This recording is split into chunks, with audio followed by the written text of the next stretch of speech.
if you want to start us off. Yeah, probably the guttiest victory that I've been a part of in quite some time. I felt like as a team we overcame a lot of hurdles, many of which are self-inflicted.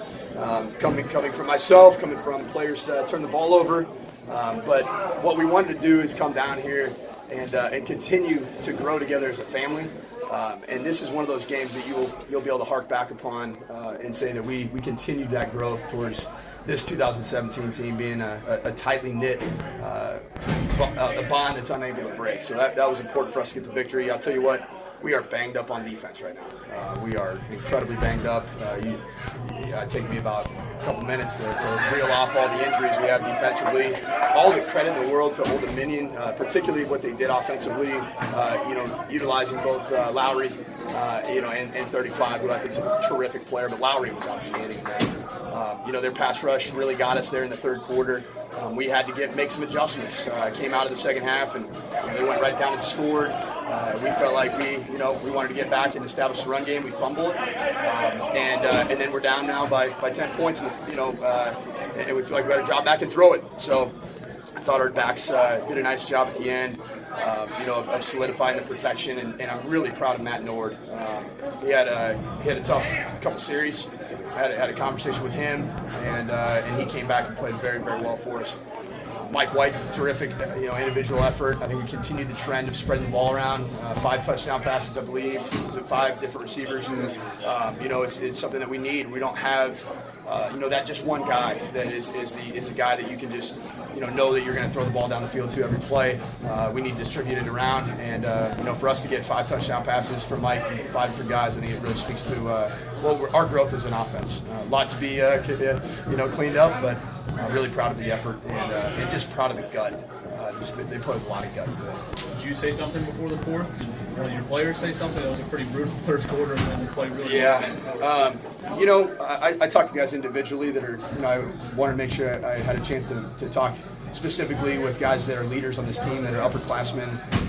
Derek Overstreet. Had a chance to talk a little bit with Iggy. Talked with Mike White.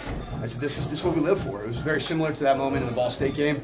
Backs against the wall, the momentum kind of swung the other way, pendulum was swinging. I said, Mike, as a quarterback that's going to play this game for a long time, these are the moments that you truly do live for, and you play your best football in these moments. And I felt really good about how he responded again in that moment, which is big for a football team. I thought Junior did a great job, made some great adjustments as the offensive coordinator, and so did Clayton, especially with as banged up as we are at D-tackle and at safety.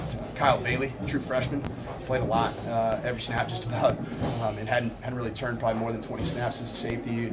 And thank God we got that win over Charlotte where we played some of our backups, because that was really Kyle Bailey's only legitimate snaps outside of special teams.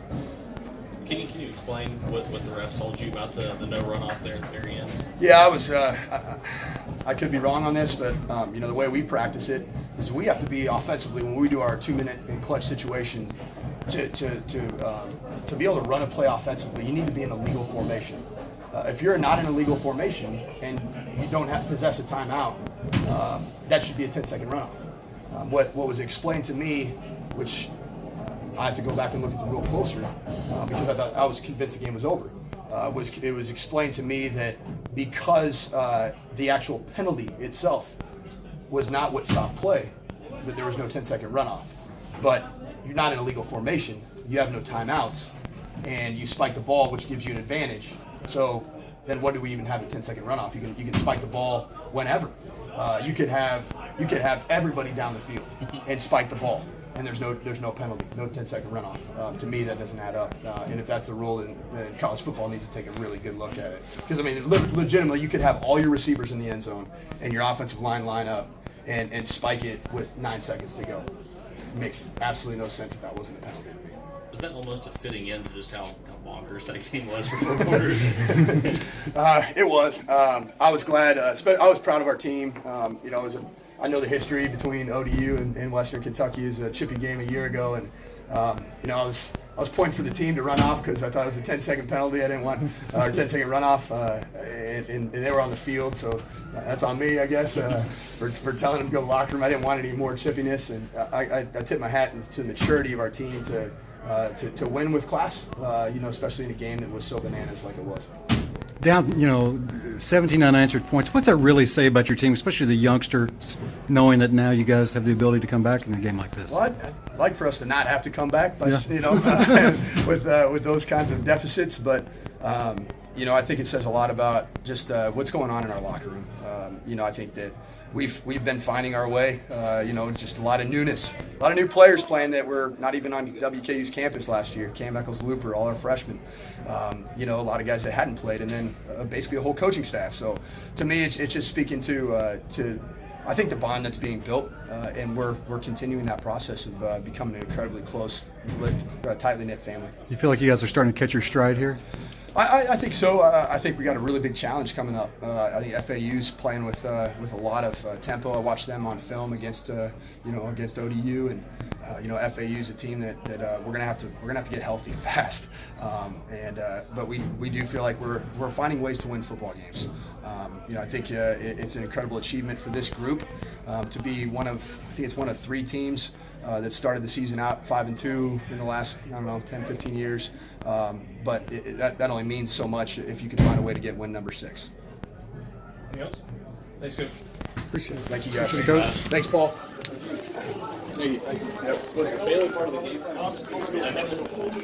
Oh no, we're decimated. We're literally decimated. You got Bertrand leading the team in tackles. Yeah. Kyle Bailey playing safety. Yeah, we had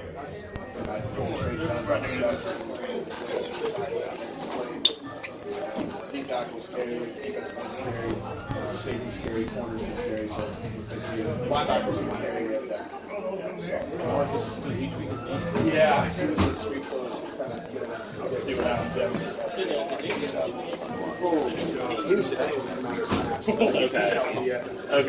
Okay. I just didn't see the field for few plays. Everyone else is yeah. So not as no brain all they're saying.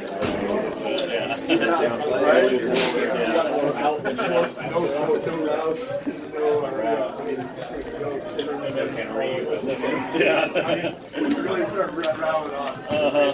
Double 4. Throw 7 next week. Why not us? You just start finding the same guy instead of 5 different guys. It's just, For real. Have some consistency. yeah.